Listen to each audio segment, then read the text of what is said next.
Hi friends, எல்லாருக்கும் வணக்கம். நம்ம ஹோம்மேடாக சிக்கன் மசாலா எப்படி வீட்டு முறைப்படி நம்ம செய்கிறது அப்படின்னு சொல்லிட்டு இந்த வீடியோவில் பார்த்துடலாங்க. ரொம்ப சூப்பராக இருக்குங்க, அல்டிமேட்டாக இருக்கும்.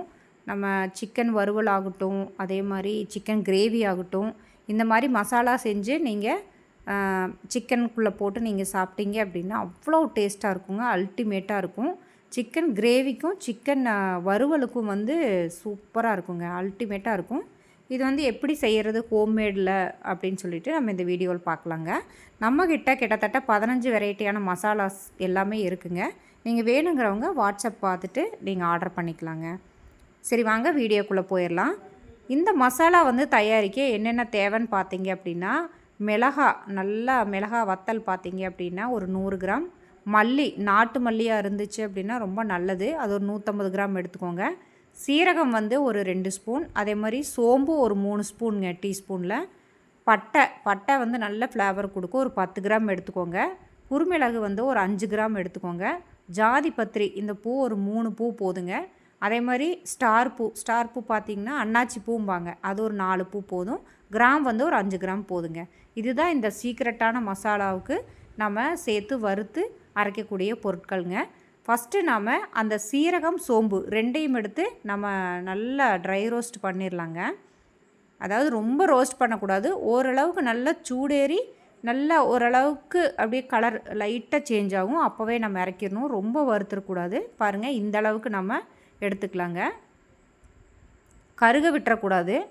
அடுத்தது மல்லிங்க, மல்லி கொஞ்சம் கொஞ்சமாக போட்டு நம்ம நல்லா வறுத்துக்கலாம்.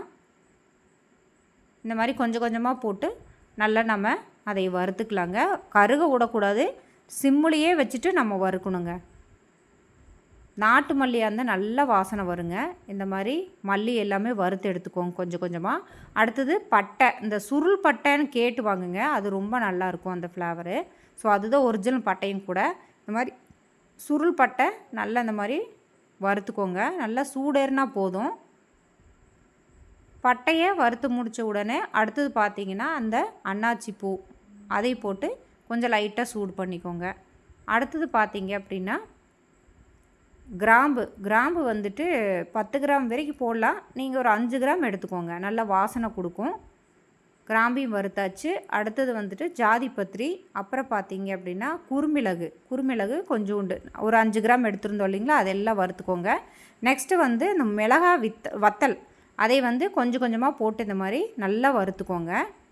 நல்லா சடன்னு வறுத்துக்கணுங்க, கருக விட்டுறக்கூடாது, நல்லா செவக்க வறுத்துக்கோங்க. அடுத்தது கொஞ்சம் ஒரு கைப்பிடி கருவேப்பிலைங்க, இது நல்லா சீக்ரெட்டுங்க, அந்த மசாலாவுக்கு நல்ல வாசனையை கொடுக்கும். இது எல்லாமே வறுத்து ஒரு 4 மணி நேரம் 5 மணி நேரம் நல்லா வெயிலில் காய வச்சு நல்லா ஆறிடணுங்க. நல்லா ஆற வச்சு அதுக்கப்புறம் தான் நம்ம அரைக்கணும். மிக்சிலேயே இது நம்ம அரைச்சிக்கலாம்.